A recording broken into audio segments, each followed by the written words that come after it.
In today's video, I'm going to attempt to make a Hungarian dish, Langos. Fried dough with savory toppings on top. It's delicious, but I've never actually fried anything at home. I've never made bready dough. I've made cookie dough, but never bread dough. So there should be some interesting hijinks along the way. But before we can get in the kitchen and just start throwing stuff together, we need a reference point. Thankfully, I know where the best Langos in all of Budapest is. Just down the street. I am absolutely starving, so let's go.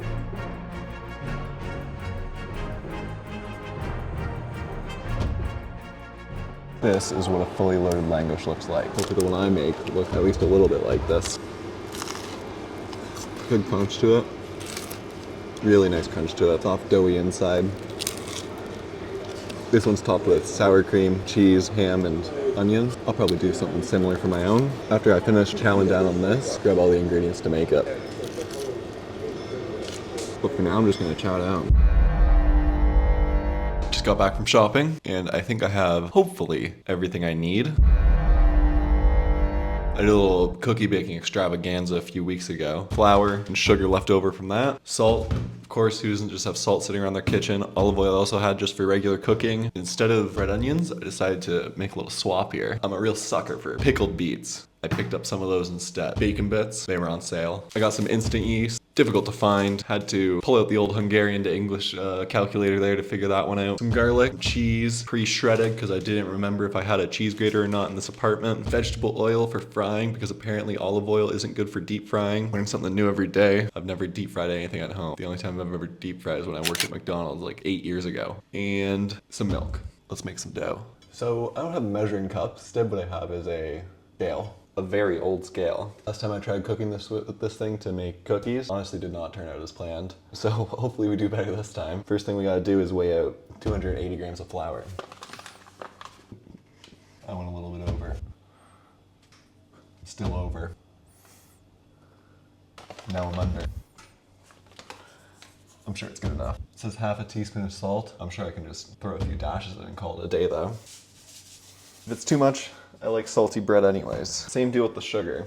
Half a teaspoon. I do have an actual spoon for tea, so maybe if I just fill it halfway, it'll be good enough. I'm stressing over what half a teaspoon is. Now we gotta mix it all up.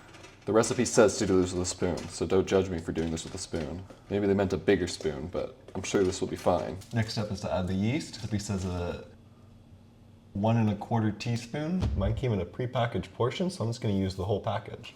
This is the first time I've ever used yeast for something other than fermenting alcohol. Wow, that looks like a ton of yeast. Next step. Milk. God, I got milk on my glasses. I may not have what you would call a traditional measuring cup, but what I do have is this cup that a previous tenant stole from Instant Focus, a club here in Budapest. It has measurements on the side. DLs, I think that means decaliters, which I think means 100 milliliters? 10,000 milliliters. It seems a little high. Maybe it's not a deciliter. What does DL stand for? Deciliter. Measurements are so tough. How much is a DL? 100 milliliters. So we want 1 cup, which is 250 milliliters, which means that we want to fill it to about here. Time to do some eyeballing. Looks about right to me. The next step is to add the milk combined with a spoon. Easy enough if you ask me. Starting to actually look like dough. Now for the awkward part. The recipe says use one of those automatic mixer things, but I don't think I have one of those.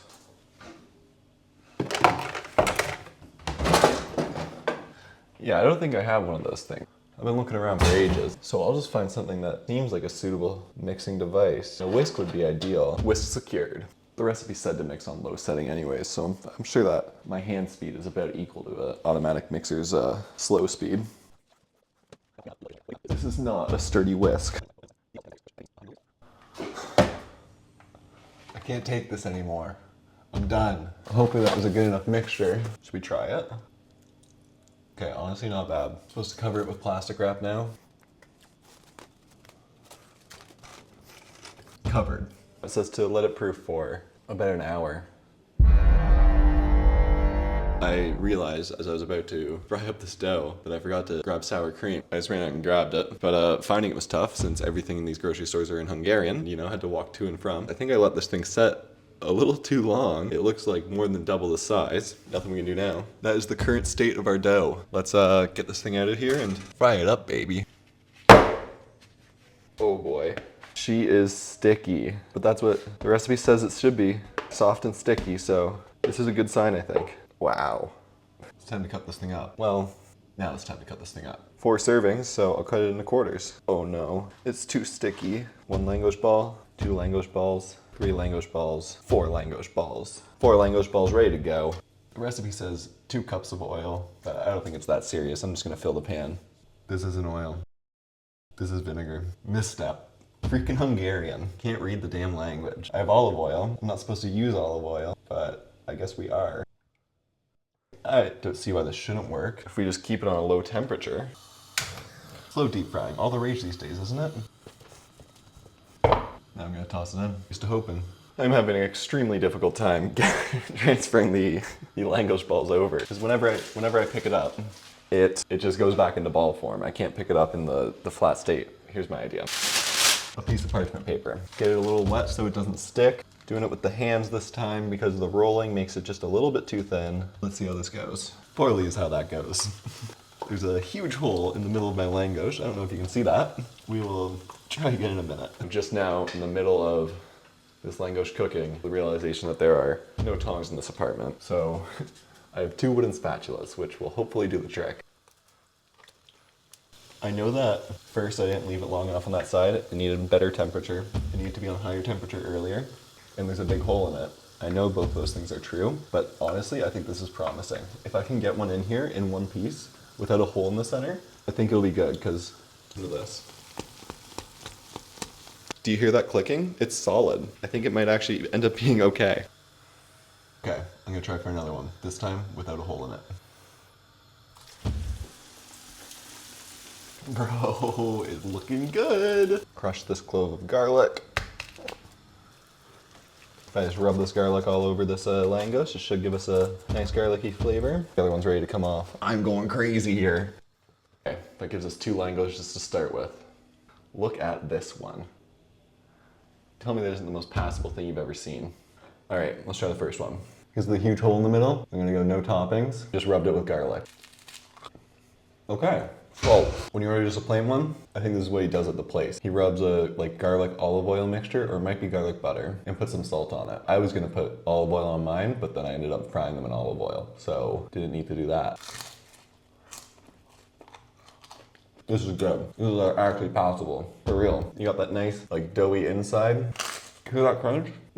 Totally passable Langos. For my next one, I'm gonna do it with the toppings. Here's the Garry Max Cooking Experience Langos recipe. First, make a Langos. Rub it with garlic.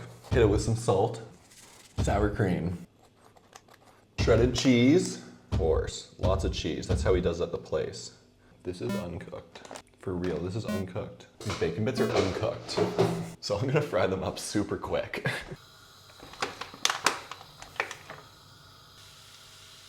We'll cook up a separate Langos for the bacon bit. This will be our vegetarian Langos. Spicy vegetarian Langos. Here's our Langos.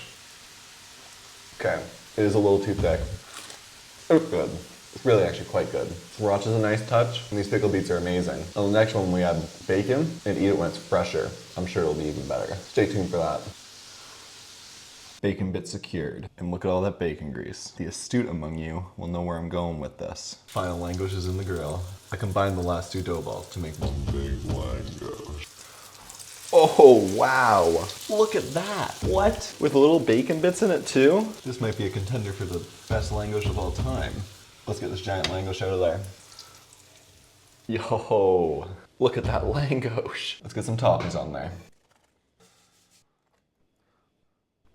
And a drizzle of sriracha to top it all off. Bro, look at that. I'm gonna make some crazy faces at this so I can pick a thumbnail later. Now, it's about high time we dug into this Langos, eh? It's the best Langos I've ever had. Perfect. Well, there you have it. The official Langos of Garry Mac. The key, bacon fried. And I hope you make your own Langos at home. If you enjoyed watching me bastardize this Hungarian dish, hit this video with a thumbs up. Let me know what foreign dishes you'd like me to cook up next in the comments below. I made an absolute mess of this apartment. I'm sweating, it's about 130 degrees in here. I'm gonna enjoy the next 2 minutes of peace before I have to go do an hour of cleanup in the 100-degree day that it is. Thanks for watching. Enjoy my piano outro that I cooked while I was waiting for the dough to rise.